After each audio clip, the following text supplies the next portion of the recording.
Jika ada hamba siapapun menunaikan sholat, aku nggak akan sia-siakan sholat yang dilakukan dengan imannya itu. Maksudnya apa? Akan dibalas, diberikan perhatian sesuai dengan kadar sholatnya. Disebut dengan iman. Dan yang paling dahsyat, ketika seseorang sholat menghamba, kan gerakannya ruku, sujud, menghamba kan? Maka naik statusnya dari sekedar manusia biasa menjadi abdun. Teman-teman, ini rahasia besarnya.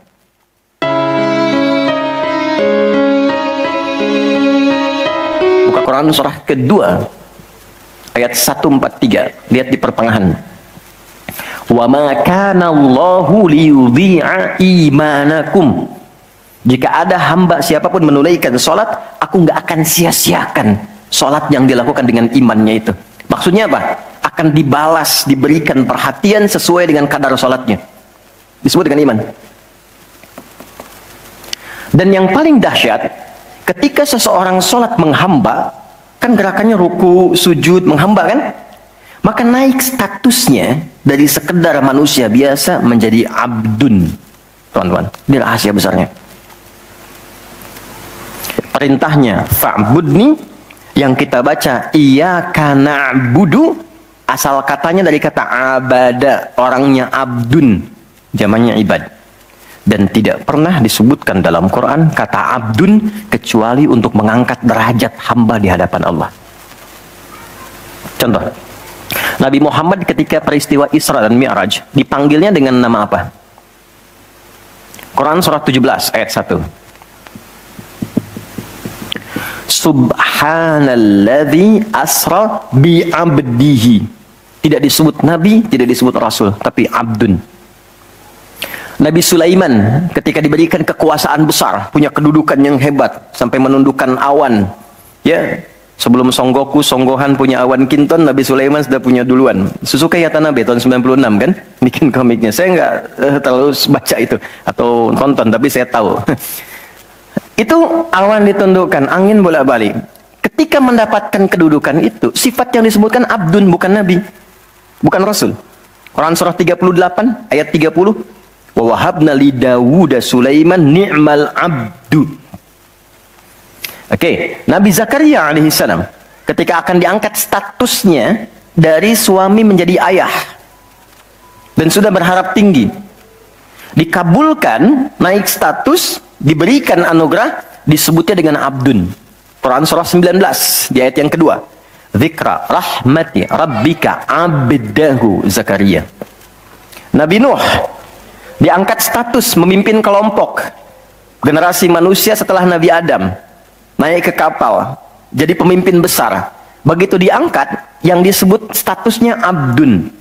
Quran surah 17 ayat 3. Innahu kana abdan syakura. Kenapa disebutkan abdun? Abdun itu sifat penghambaan. Semakin tinggi ibadahnya, semakin tinggi pendekatannya ke Allah, semakin diangkat.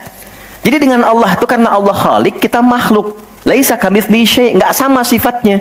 Jadi kalau ke Allah itu jangan terlalu ngangkat. Kalau tinggi direndahkan, kalau rendah ditinggikan. Karena itu kenapa saat sholat kita merendah supaya ditinggikan. Itu poinnya. Jelas ya? Itulah sebabnya kenapa Nabi dijamin surga, turun surah Al-Kautsar itu satu-satunya Nabi yang sebelum wafat turun surganya. Rasulullah dengan turunnya surah Al-Kautsar. Kenapa? Salah satunya karena ibadahnya. Coba lihat kesaksian Sayyidah Aisyah itu di Al-Bukhari nomor hadis 1147. Kedatangan tabi'in namanya Abu Salamah bin Abdurrahman, tanya bagaimana sholat malamnya Nabi. Kata Sayyidah Aisyah, jangan ditanya panjang dan khusyuknya, panjang dan bagusnya. Beliau memang sholatnya 4 rakaat di awal, tapi jangan tanya panjang dan bagusnya. Beberapa sahabat dulu pernah pengen tahu, penasaran. Diikuti sholat di belakang Nabi, ternyata rakaat pertamanya dikira Al-Baqarah 100 ayat akan ruku, ternyata disambungkan ke 286 ayat sampai selesai. Dikira setelah selesai akan ruku, ternyata Alif Lam Mim lagi, Ali Imran sampai selesai 200 ayat. Dikira ternyata setelah la'alakum tuflihun 200 ayat Ali Imran akan ruku, nyambung An-Nisa 176 ayat. Baru kemudian ruku setelah 5 juz 4 halaman. Ruku. Besoknya orang-orang ini nggak ikutan lagi.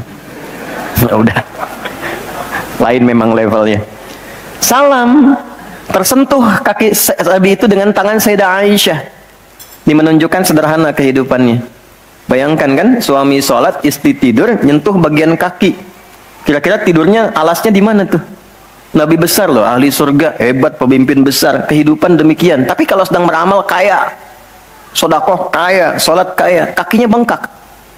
Kata Sayyidah Aisyah, kenapa begini ya Rasulullah? Alam takun madbuna, alam takun ma'sumah. Engkau kan dijamin surga, surahnya sudah turun. Engkau dijaga dari kesalahan maksum. Jawabannya ringan sekali. Afala akunu abdan syakura, abdun. Apa enggak boleh aku menjadi hamba yang bersyukur? Ternyata syukur itu kalau dulu para nabi itu pakai ibadah. Jadi kalau dapat nikmat nih teman-teman, ini rahasia hari ini ya. Di antara kita saja ya. Karena saya nggak bagi di yang lain nih, cuma di sini nih. Ya. Para nabi itu, kalau mereka dapat nikmat apapun, itu yang dilakukan syukur. Dan syukurnya lewat ibadah. Contoh, biasa kan suka hadir ulang tahun ya. Masuk ulang tahun kesekian. Nabi tiba-tiba hari Senin puasa. Ditanya oleh sahabat, ya Rasulullah kenapa puasa? Kata Nabi, ini hari lahirku.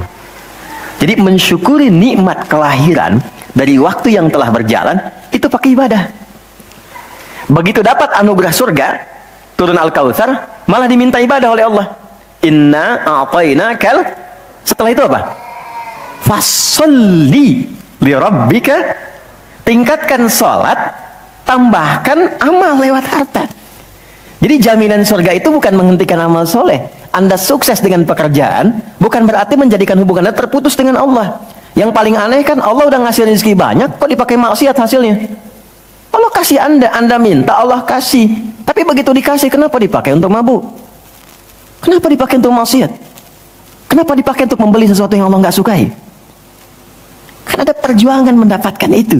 Makanya dibalik caranya, ketika Anda menghamba, menunduk, Allah mengangkat. Tapi kalau Anda mengangkat, Allah turunkan serendah-rendahnya. Jadi rumus pertama. Jadi ternyata ketika kita diminta menghamba dalam sholat, itu adalah jembatan pertama bagi Allah untuk mengangkat kita dengan derajat tertinggi. Paham? Oke, satu. Jadi kalau ke anak-anak begini, kalau tanya, Mah kenapa sih harus sholat? Supaya kamu jadi hebat. Gitu. Kok bisa? Lihat Umar. Sebelum sholat, orang biasa. Kerjanya begini, cuman jalan-jalan, mabuk dan sebagainya. Tapi setelah sholat, dia jadi pemimpin yang sangat hebat.